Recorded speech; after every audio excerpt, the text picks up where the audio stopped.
Hello, Radhe Radhe सभी को। मैं आशा करती हूँ कि आप लोग बहुत अच्छे होंगे। ये पूर्णमासी का दिन है।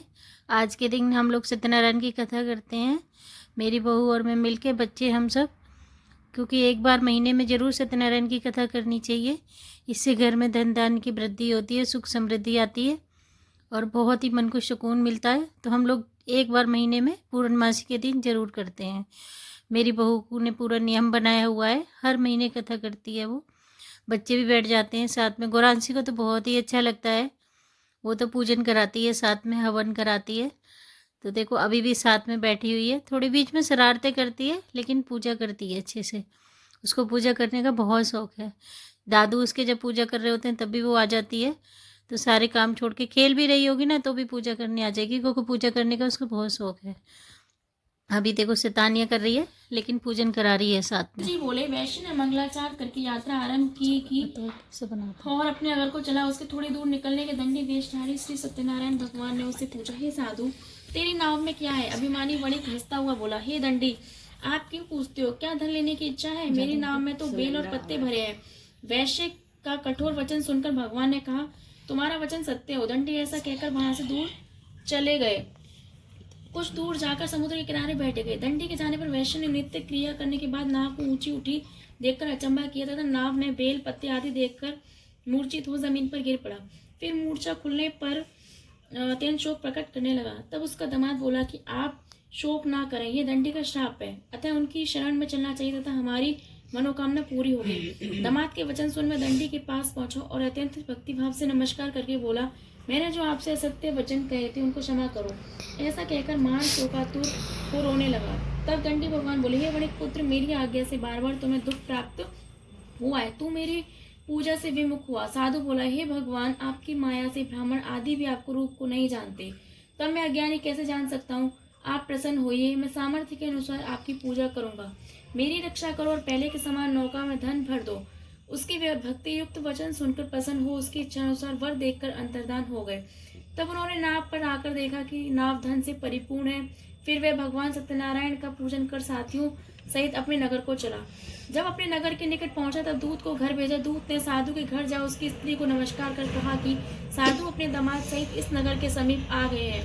लीलावती और कलावती उस समय भगवान का पूजन कर रही थी। ऐसा वचन सुन साधु की स्त्री ने बड़े हर्ष के साथ सत्यदेव का पूजन कर पुत्री से कहा, मैं अपने पति के दर्शन को जाती हूँ, तो कार्य पूर्ण कर शीघ्र आ जाना। परंतु कलावती व्रत एवं प्रसाद छोड़कर पति के पास चली गई। प्रसाद की अवज्ञा के कारण सत्यदेव ने रुष्ट हो उसके पति को नाव सहित पानी में डुबो दिया। कलावती अपने पति को न देखकर रोती हुई जमीन पर गिर गई। इस तरह नौका को डूबा हुआ तथा कन्या को रोता देख साधु दुखित हो बोला, हे प्रभु, मुझसे या मेरे परिवार से जो भूल हुई है उसे क्षमा करो। उसके दीन वचन सुनकर सत्यदेव प्रसन्न हो गए और आकाशवाणी हुई, हे साधु, तेरी कन्या मेरे प्रसाद को छोड़कर आई है, इसलिए उसका पति अदृश्य हुआ है। यदि वह घर जाकर प्रसाद खाकर लौटे तो इसे पति अवश्य मिलेगा।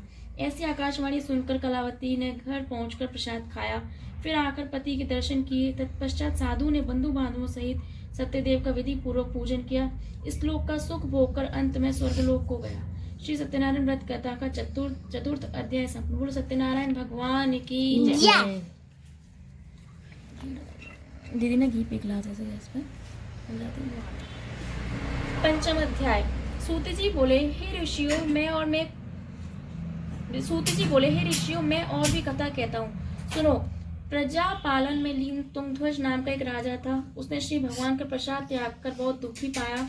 एक समय वन में जाकर वन्य पशुओं को मारकर बड़े के वृक्ष के नीचे आया। वहां उसने ग्वालों को भक्ति भाव से बांधों सहित श्री सत्यनारायण जी का पूजन करते देखा। राजा देखकर श्री अभिमान वश वहां नहीं गया और ना नमस्कार ही किया। जब ग्वालों ने भगवान का प्रसाद उसके सामने रखा तो प्रसाद त्याग कर अपनी नगरी को चला गया। वहां उसने अपना सब कुछ नष्ट पाया तो वह जान गया कि सब भगवान ने किया है। तब वह विश्वास कर ग्वालों के समीप गया और विधि पूर्वक पूजन कर प्रसाद खाया तो सत्यनारायण देव की कृपा से सब कुछ पहले जैसा ही हो। सत्यनारायण स्वामी जन पादक हरिना, ओम जय लक्ष्मी रमणा, रत्न जड़ित सिंहासन अद्भुत छबराजे, स्वामी अद्भुत छबराजे। नारद करन निरंजन घंटा ध्वनि बाजे,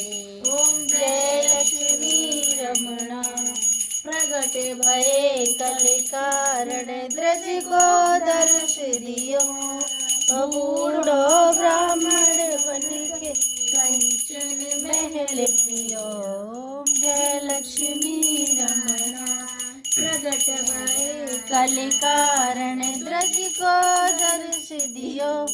बूढ़ो ब्राह्मण बन कर कंचन महल पियो। ओम जय लक्ष्मी रमणा दुर्बल भील कराल जिन पर कृपा करी। चंद्र चूंड एक राजा तिनकी विपत हरी। ओम जय लक्ष्मी रमणा दुर्बल वैश्य मनोरथ श्रद्धा तजरी सोफल गो प्रभु जी ओम जय लक्ष्मी रमणा जड़ भक्ति के कारण छिन छिन रूप धरे। श्रद्धा धारण कीनी तुमके कारण। ओम जय लक्ष्मी रमणा। सत्यनारायण जी